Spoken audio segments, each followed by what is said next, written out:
આગળ જવાનું હોય ત્યારે શરીર ચિતા સુધી સાથે આવે, પછી કે હવે ભાઈ તું તારા રસ્તે ને હું મારા રસ્તે. પછી જો કોઈ સાથે આવતું હોય તો એક જ વસ્તુ સાથે આવે છે, કરેલા કર્મો. નથી ખિસ્સા, નથી જોડે પાકીટ, કે નથી કોઈ પેટી, કે નથી કાંઈ, નથી બેંક, નથી લોકર, કે લોકરની ચાવીએ લઈ જવાતી નથી. કશું જ સાથે આવતું નથી. નારદજી ધર્મરાજ યુધિષ્ઠિરને કહે છે કે જેમ 2 કરોડ ગાયની અંદર પણ એના વાછડાને તમે છૂટું પાડી દો તો એ પોતાની માને ઓળખી પાડશે, એમ આપણા કરેલા કર્મો આપણને ઓળખી પાડશે.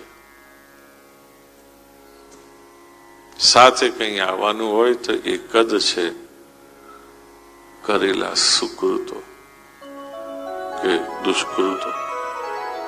એટલા માટે કહ્યું કે હાથે તે સાથે જેટલું થાય એટલું પોતાના હાથેથી કરતા જાઓ, કાલની ચિંતા ના કરશો.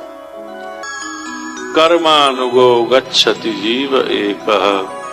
આગળ જો કોઈ સાથે આવે છે આપણી, તો નારદજી ધર્મરાજ યુધિષ્ઠિરને કહે છે કરેલા કર્મો જ સાથે આવે છે, સુકૃત કે દુષ્કૃત. અને એટલા જ માટે આપણને સાવધ રહેવાનું કહ્યું, ધ્યાન રાખવાનું કહ્યું. પણ આપણે ધ્યાન રાખીએ જ ખરા કોઈ દી? બોલીએ તો બહુ છે, ટેક કેર, હા ધ્યાન રાખજો, પણ કોઈ દી ધ્યાન રાખ્યું? સ્કૂલે જતા બાળકને માં જયારે કહે છે બેટા ધ્યાન રાખજે, તો એના કેટલા બધા અર્થ થાય કે તારા ડબ્બાનો નાસ્તો તું જ ખાજે. સ્કૂલે જતા બાળકને જયારે માં કહે છે ધ્યાન રાખજે, તો એના કેટલા બધા અર્થો થાય. ભણવા ટાણે ભણજે, ધ્યાન આપજે, તો પાછળથી ઉજાગરા કરવા પડશે નહીં. બુરી સોબત કે કુસંગ કરતો નહીં, હોશિયારનો સંગ કરજે તો તું પણ હોશિયાર થાય. ડફોડ જોડે રહી અને પોતાનું જીવન બરબાદ કરતો નહીં.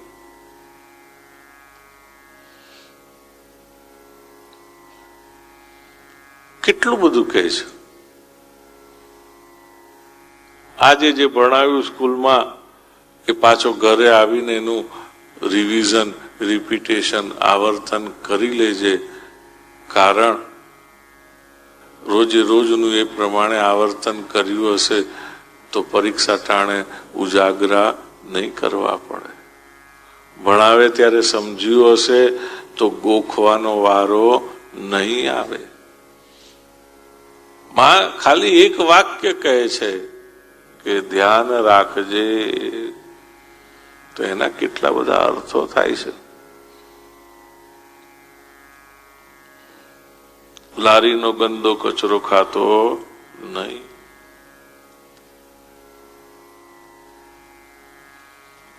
કેટલું બધું કહી નાખે છે એક શબ્દની અંદર, ધ્યાન રાખજે. પણ આપણે કહેનારા કે ધ્યાન રાખજે, આપણે પોતે કેટલું ધ્યાન રાખીએ છીએ? જો આપણે એલર્ટ નથી, કોન્શિયસ નથી, સાવધ નથી, તો પછી આપણું શું થશે એ ભવિષ્ય આપણા જ હાથમાં થયું ને. એના નિર્માતા કે વિનાશ કરતા કોણ થયા? આપણે જ ને. જે દિવસે આ વાત સમજાઈ જાય કે આપણા ક્રિએટર અને આપણા ડિસ્ટ્રોયર આપણે પોતે છીએ, એ દિવસથી બ્લેમ ગેમ રમવાની બંધ થઈ જશે. કોઈને દોષ દેવાનું બંધ થઈ જશે. સચ્ચિદાનંદ રૂપાય એ એક જ વસ્તુ સમજાવે આપણને કે બી ઓથેન્ટિક, બી જેન્યુઇન.